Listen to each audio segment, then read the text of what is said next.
In the bustling city of Lagos, where life moved as swiftly as the Danfo buses navigating its chaotic streets, lived Kemi and Tund, a hard-working Nigerian couple. They had been blessed with a beautiful son, Damilare, a 2-year-old with bright eyes and an infectious laugh that filled their modest home with joy. Their little family was the light of their lives, a small haven in the midst of the city's endless noise and rush. Kemi often found herself watching Damilare as he played, marveling at his boundless energy and curiosity. This boy will grow to be someone great, she often thought to herself, imagining the bright future he would have. Tund, though quieter, shared her sentiments, frequently bringing small toys home for his son despite their tight budget. Their evenings were filled with laughter and storytelling. Kemi would tell Damilare folktales she had learned as a child, weaving vibrant worlds of animals and wise elders, while Tund would join in with humorous imitations of the characters. The little boy's giggles were a reward far greater than anything else in their lives.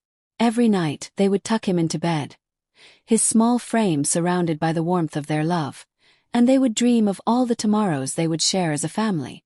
Kemi worked as a tailor in the neighborhood, spending her days sewing colorful fabrics into garments that brightened the lives of her customers.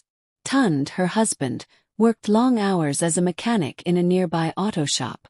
Their lives were challenging, but their love for Damilare gave them strength to face each day. One sunny Saturday, Kemi decided to take a short break from her work. She placed her sewing machine aside and glanced at Damilare, who was happily playing with his favorite toy car in the living room. "Damilare, stay here and play," she said gently, smiling at him. "Mummy will be back soon." She stepped outside to fetch water from the compound's tap, a routine task she performed daily. She figured it would only take a few minutes, so she didn't think much about leaving Damilare unattended. The living room was small but cozy, and like many homes in Lagos, the wiring was less than ideal. Bare electrical wires dangled from the walls, a problem Kemi and Tund had planned to fix when money allowed.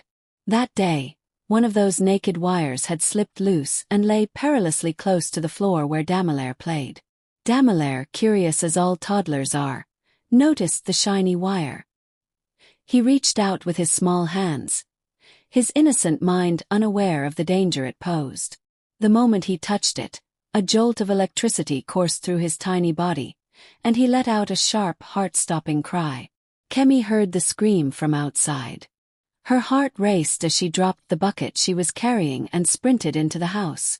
There she found Damilare lying on the floor, motionless, the wire still sparking nearby. Panic overtook her as she screamed for help. Tund, who had just returned from the auto shop, heard his wife's cries and rushed inside. Together, they carefully pulled Damilare away from the wire, using a dry piece of cloth to avoid further shocks. They tried to revive him, but his tiny body remained limp.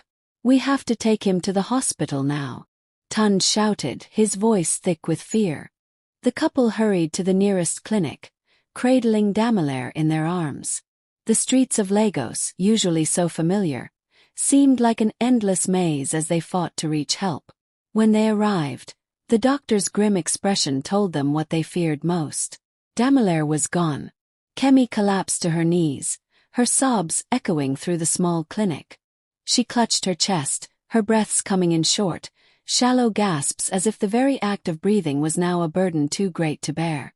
Tund stood frozen, his eyes wide and unblinking, his mind refusing to process the unbearable truth.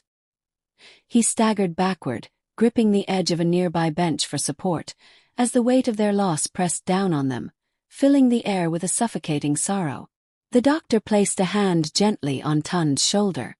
"I'm so sorry for your loss," he said, his voice low but steady. Yet, his words were drowned out by the torrent of Kemi's cries. Her wails pierced the silence of the clinic, drawing the attention of other patients and staff, who looked on with a mix of pity and helplessness. A nurse approached cautiously, offering water to Kemi, who pushed it away absent-mindedly. Tund sank into the bench, burying his face in his hands, as hot tears began to stream down his cheeks. Time seemed to stand still for the grieving parents, their world reduced to the four walls of the clinic, which now felt like a prison of despair. Eventually, a kind-hearted staff member guided them into a private room, away from the prying eyes of strangers. There, Kemi clung to Tund, her sobs subsiding into quiet, heart-wrenching whimpers. "Why?" she whispered, her voice trembling. "Why did this happen to us? To our boy?" Tund's throat tightened as he searched for words. "I don't know," he finally managed, his voice cracking under the weight of his own grief. "But we will get through this. Somehow we will." They sat there for hours, holding each other, finding fleeting comfort in their shared pain.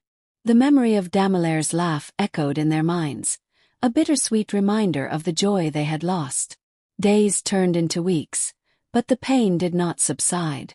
Kemi blamed herself, replaying the moment she stepped outside over and over in her mind. Tund, though equally heartbroken, tried to be strong for his wife. "It's not your fault, Kemi," he would say, though he too carried the heavy burden of regret. The tragedy of Damilare's death brought their community together.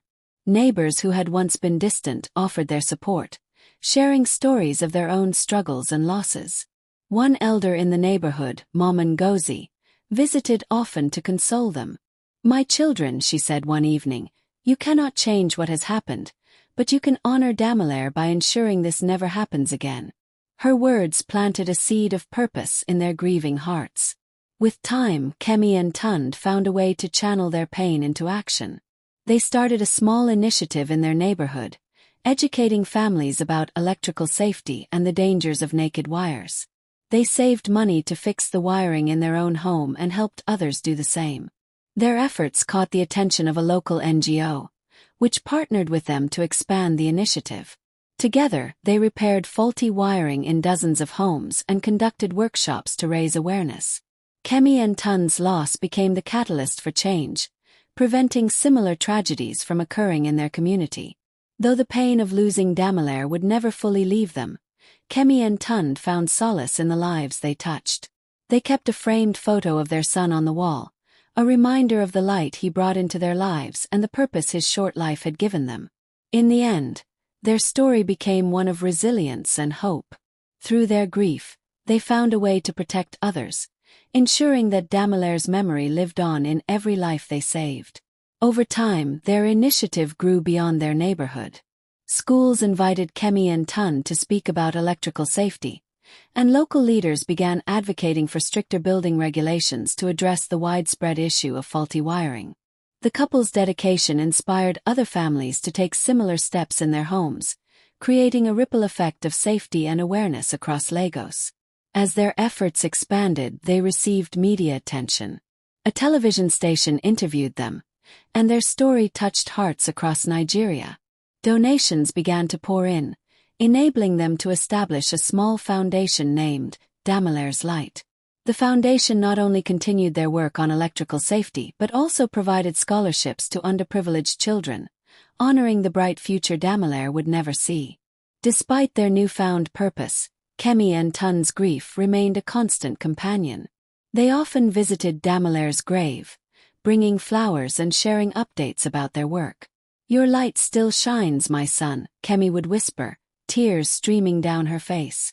Tund would stand silently beside her, his hand resting on her shoulder, drawing strength from their shared loss. As they walked the streets of their neighborhood, now safer for children to play, they carried the bittersweet knowledge that their beloved son had made it all possible. Their lives, forever changed by tragedy, became a testament to the power of love, resilience, and the human spirit's ability to transform pain into hope.